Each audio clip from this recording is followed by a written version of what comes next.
perspectives in other movies too. You know, as far as the color palettes, the speed of it, I'm giving it an 8.5, Wes.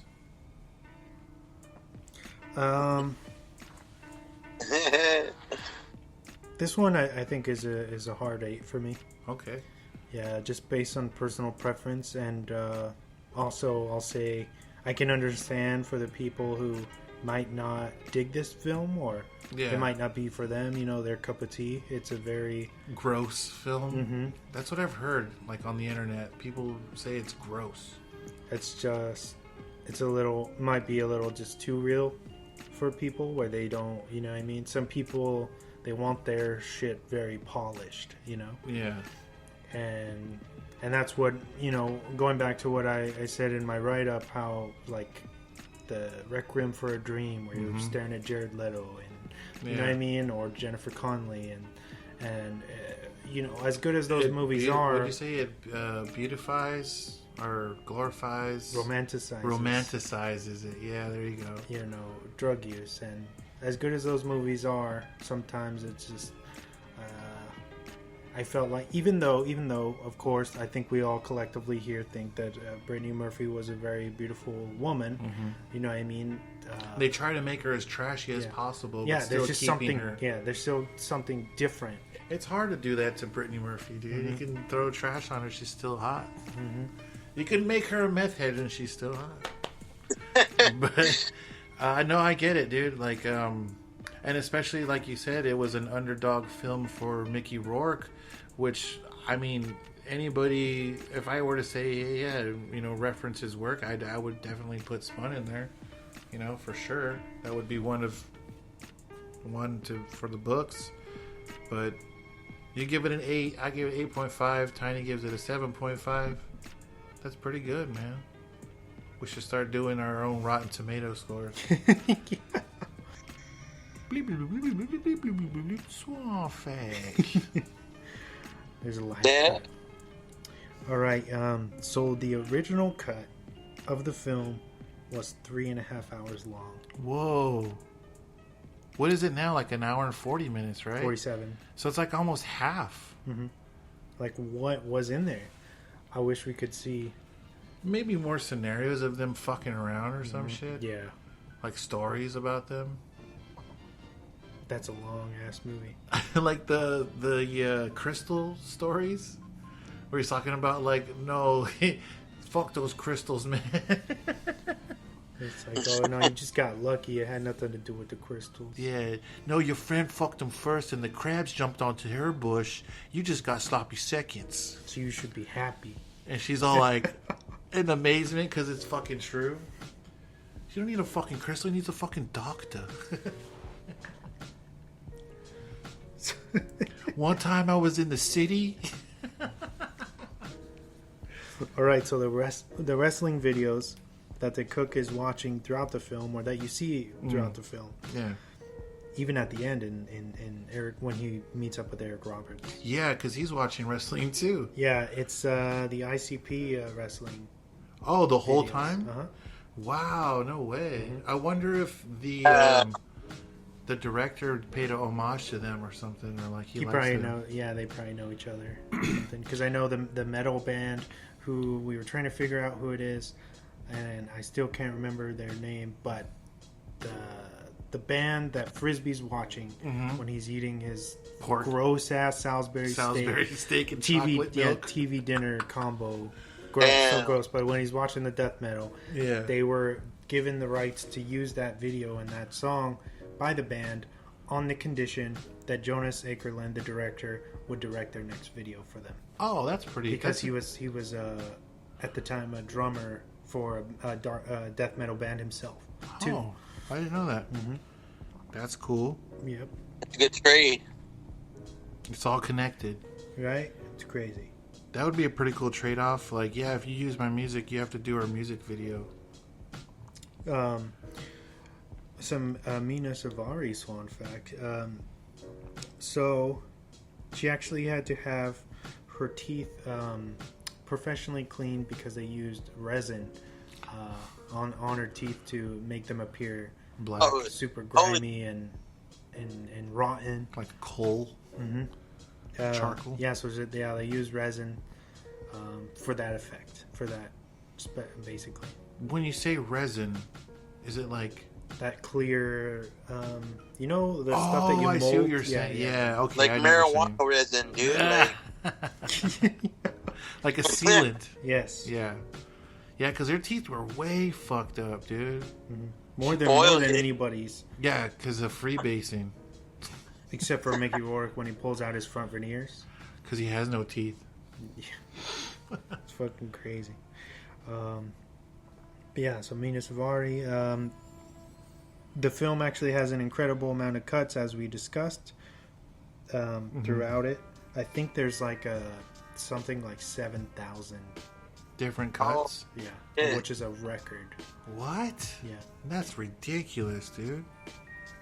I wonder if it's just all point of view, like stories about them. That would be a cool series. SPUN. Wait, didn't they make a series about SPUN? I don't know. I never heard about it, if that's true. I could be wrong. Okay. SPUN actually made an insane amount of money back from video rentals and video purchases. Oh, okay. Because that came out, obviously, in the heyday of when that was still a thing. I think this movie, as far as its box office, it was made for $2 million and it pulled in $1 million. But you have to account for it's probably not showing on that many screens. Yeah, because didn't it win like Sundance, indie films? Yeah, Sundance, independent films. Toronto. It did get some awards, of course. Yeah, because it's really good acting too. Like, it takes a lot of hard work to do. I can imagine it's tedious and strenuous on your brains. Mm-hmm. And my last one was the Rob Halford cameo. Oh, which we we already covered that during the show. Cool. Judas Priest, frontman, Rob Halford comes out. There's a lot of, I guess you can say, tribute to the LGBTQ community too in the movie. They're very open with that. So, even though they do drop the F-bomb a few times. Oh yeah, they do. Which is back then it was a big thing. Like, yeah. Common. You know what's crazy is I noticed they bleep out in the subtitles the C word, and I was watching some shit on YouTube, and that dude you couldn't watch, he actually points that out, dude. he says that. He's like, I don't understand why they bleeped out the C word, but I don't know if I should even say the word, but yeah. Anyways, how you doing over there, Tiny? Good, man. Good. I'm glad you chose this movie, because if I knew you'd enjoy it, and that's sick that Wes let us do it. You know what I mean? And good to be back, since I feel like I haven't been here for 3 episodes or at something least like that. 2 or 3. Yeah. So I'm most likely stuck in rotation for a while, but I know I'm gonna be planning like a road trip soon. So I'll be gone for a week again. I just want to say, I, Admiral Atlas, will officially be playing live June 18th at the Ugly Dog Pub in City Heights. I don't know what time I go on, but the show starts at like 6 or 6:30. So this will be the first time since the shutdown of the pandemic that I will be playing live music again. So if you can make it, that would be awesome. If you can't, it's still cool. Live beat set. Live beats. That's right. Live drums. For anybody out there who doesn't know, Atlas and DJ Onarres, they make pretty much all the music that we feature on the show. It's all, self-contained, self-produced. We make it ourselves. Sometimes Wesley helps. I do. But I love that. I love helping contribute. Or mixing it. I think I contribute that way. Yeah, you do the overall... The layering. Mixing. Mojo mixing. Mojo. But with that being said, I'm going to let Atlas pick the next week's film. Oh, I get to pick a film. Finally. Is this the first time that I get to pick a film? I think this is the first time where I talked to Wes and I was like, "Yo, we should let Vic pick," but I was like, I already got one that we would already like to do, and then so we just went with mine. And then I think now we're dropping it to you. I think this is something that you would probably enjoy too. I don't know if James has seen this, but I want to kind of keep it horror movie, and I want to do Interview with the Vampire. Rice film. It's an actual vampire movie. It has Brad Pitt, Tom Cruise, Antonio Banderas, Kirsten Dunst, and it's one of my favorite all-time vampire movies ever. Well, besides Lost Boys too, but yeah, that's gonna be next week, man. I'm keeping it horror movies in June. So shout out to The Conjuring coming out, or it's out today.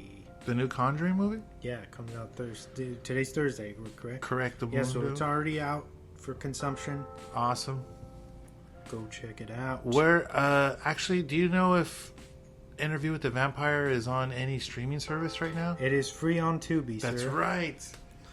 So if you haven't seen it in a while, like Wesley, watch it free on Tubi. As well as SPUN on Tubi. Oh, that's right. Hey. Two in a row. I told you. We all about Tubi now. It used to be Voodoo. Now it's Tubi. I have to say, man, with of course, because it's free, you have to put up with the ads, which doesn't really bother me. Yeah, it doesn't bother me either. It's like TV. Everything's still uncut, which is really cool. Gives you a time to take a little readjust bong break. Yeah. But yeah, Tubi has some really, really cool stuff on there, man, for free. So if you don't have a big DVD collection like myself, Tubi's where it's at. Do you have Interview? I don't. That's one I'm missing. Okay. It's really good, man. If I do have it, I just don't know. I have so much shit, I swear. I used to have it on VHS. I think I still have it on DVD somewhere. But yes. Interview with the Vampire next week. Hopefully James can come back.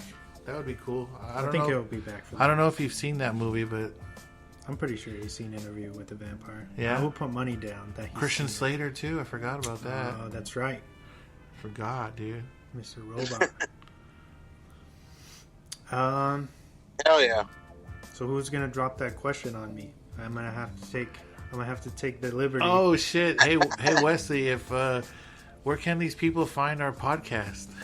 So, if you're stumbling upon this isolated episode, we are Drop the Mic. We operate out of San Diego, California, proudly, and we are on all major podcast platforms as of now, including Spotify, Apple Podcasts, Spreaker, Stitcher, Sods, Amazon, I believe, a bunch of third-party apps, all over.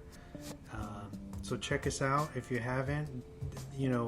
Dive back deep into our incredible archive of different films.